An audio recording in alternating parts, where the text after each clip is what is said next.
Transmedia forum आपका स्वागत करता है। लाइक एंड सब्सक्राइब कर दीजिए। मोदी गवर्नमेंट ने जो 9 जून 2024 को जो 3.0 गवर्नमेंट एस्टैब्लिश होती है, तीसरी बार प्रधानमंत्री नरेंद्र मोदी अपनी गवर्नमेंट की शपथ विधि लेते हैं नई दिल्ली राष्ट्रपति भवन में। उसके बाद नरेंद्र मोदी गवर्नमेंट का सबसे बड़ा पहला जो फैसला डिसीजन लिया जाता है वो है नए आर्मी प्रमुख का। जी हाँ, लेफ्टिनेंट जनरल उपेंद्र द्विवेदी ये जो हैं 30 जून को as a new army chief करके शपथ लेने वाले हैं। मोदी गवर्नमेंट ने सबसे बड़ा फैसला लिया है कि उनको as a new army chief करके सिलेक्ट किया गया है।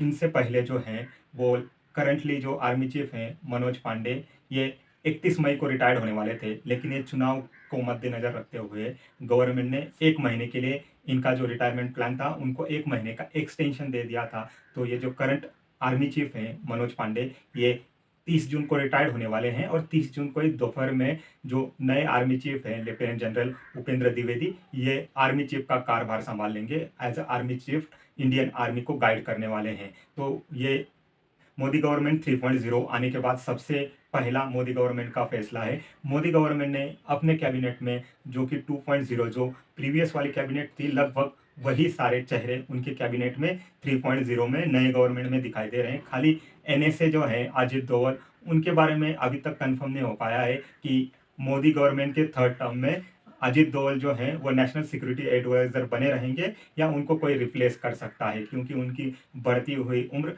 एक चैलेंज क्रिएट कर रही है उनको। अपना ये जो वर्किंग स्केड्यूल है जिसमें 16 से 18 घंटे काम करना पड़ता है, उसमें उनको दिक्कत आ रही है। तो आगे देखने वाला ये टास्क होगा, देखने वाला भी होगा कि as a NSA third time में भी अजित डोवल कंटिन्यू करते हैं, अजित डोवल कंटिन्यू करते हैं या कोई और एनएसए मोदी गवर्नमेंट 3.0 के अंडर आता है।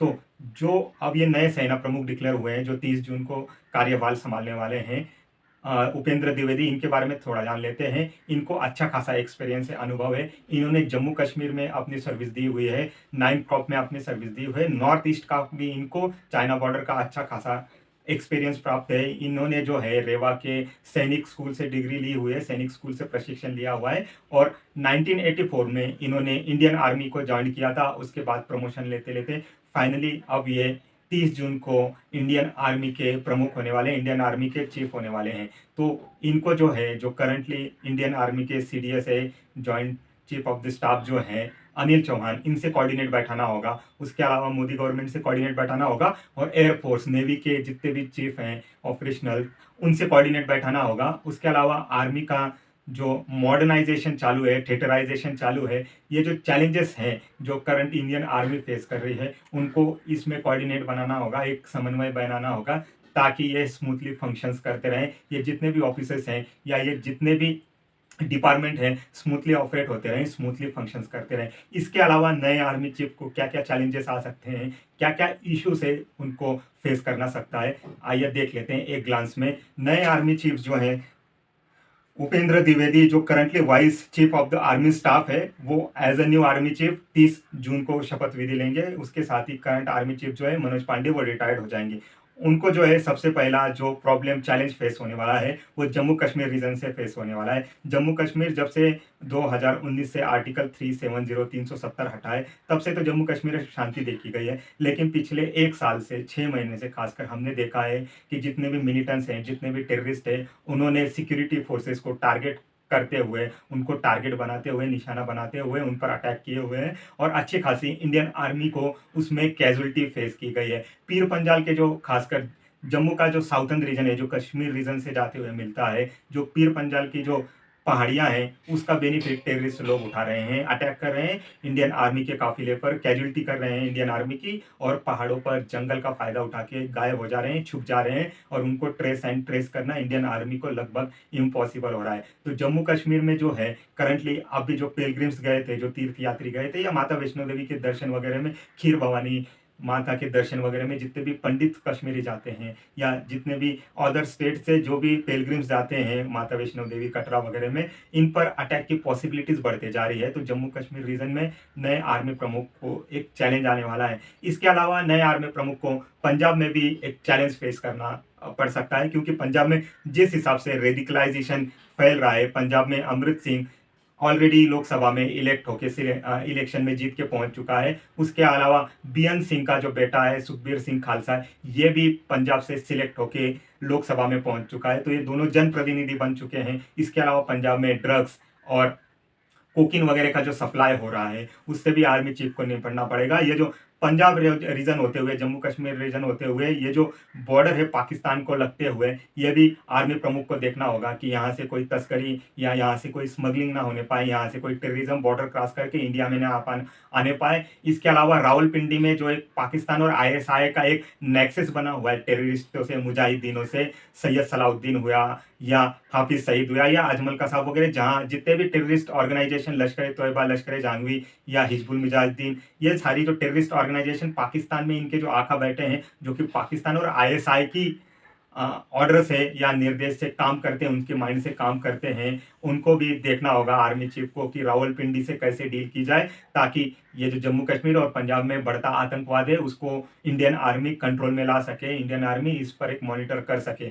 इसके अलावा आर्मी चीफ को नॉर्थ ईस्ट में जितने भी जनजातियां हैं उनका जो डोमेस्टिक वायलेंस हो रहा है, मणिपुर की एक ताज़ा घटना जो घट रही है पिछले 1-1.5 साल से हम देख रहे हैं, कुकी जो है और मोइतीस जो हैं, ये जो जनजातियों का जो एक कन्फ्लिक्ट हो रहा है जिसकी वजह से बहुत सारी हमने इकोनॉमिकल क्राइसिस देखी है। इसके अलावा हमने बहुत सारी जाने जाती हुई, यहाँ पर 100 से ज़्यादा जाने जाती हुई दिखाई दी है। पिछले 1-1.5 साल से ये जो कन्फ्लिक्ट है वो चलते आ रहा है। इसके अलावा नागा और जितने भी वहाँ पर नॉर्थ ईस्ट में जनजाति है वो वायलेंस में गए हुए हैं। उनकी जनजातियों ने एक वायलेंस का रास्ता पकड़ा हुआ है, गन उठाई हुई है, गवर्नमेंट ऑफ इंडिया को अपोज करते हैं, वहाँ के एडमिनिस्ट्रेशन को चैलेंज करते हैं, वहाँ के मिलिट्री और सिक्योरिटी पर्सनस को एक चैलेंज उनसे फेस करना पड़ता है। ये भी जो नए आर्मी चीफ है उनको देखना होगा कि नॉर्थ ईस्ट में भी एक टाइप से पीस बनी रहे। उसके अलावा चाइना की जितनी भी बॉर्डर है, लद्दाख से लेके गलवान से लेके उत्तराखंड, सिक्किम और स्पेशली अरुणाचल प्रदेश में जो इस टाइम में चाइना एग्रेशन कर रहा है, उससे भी आर्मी प्रमुख को निपटना होगा।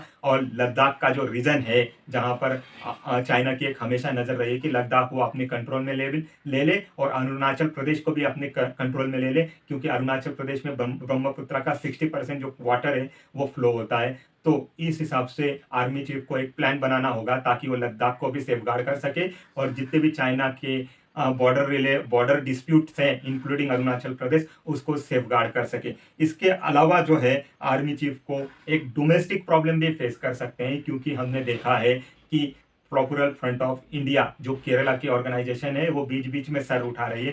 केरला और वेस्ट बंगाल, ये दो जो स्टेट हैं वो आने वाले समय में इंडिया के लिए चैलेंजिंग स्टेट बनने वाले हैं, क्योंकि दोनों स्टेट में रेडिकलाइजेशन, जो इस्लामिक रेडिकलाइजेशन है वो बहुत ही ज़्यादा बढ़ते जा रहा है। तो केरला और वेस्ट बंगाल में खासा इंडियन आर्मी को अपना इंटेलिजेंस नेटवर्क है उसको स्ट्रॉन्ग करना होगा, ताकि वेस्ट बंगाल और केरला में कोई वायलेंस या कोई टेररिस्ट एक्टिविटी ना हो। इसके अलावा जो नए आर्मी चीफ या मोदी गवर्नमेंट को 2.5 का जो वॉर का सिनेरियो है पाकिस्तान, चाइना और डोमेस्टिकली ये जो रेडिकलाइज ग्रुप है इनको भी अच्छे तरीके से निपटना होगा। नक्सलिज्म एक इशू तो इंडिया के लिए बरकरार रहेगा ही। इसके अलावा ये जो 2.5 का एक सिनेरियो है चाइना से बढ़ता हुआ इंडियन ओशियन में और लद्दाख, आसाम, अरुणाचल साइड में जो एग्रेशन है उससे भी निपटना होगा। और पाकिस्तान का जो एक हिडन युद्ध है, एक जो छुपा हुआ इंडिया के अगेंस्ट ये जो वॉर चल रहा है टेररिज्म के नाम पर, एक्सट्रीमिज्म के नाम पर, ये जो पाकिस्तान खालिस्तानियों को सपोर्ट करता है या पाकिस्तान जो जम्मू कश्मीर के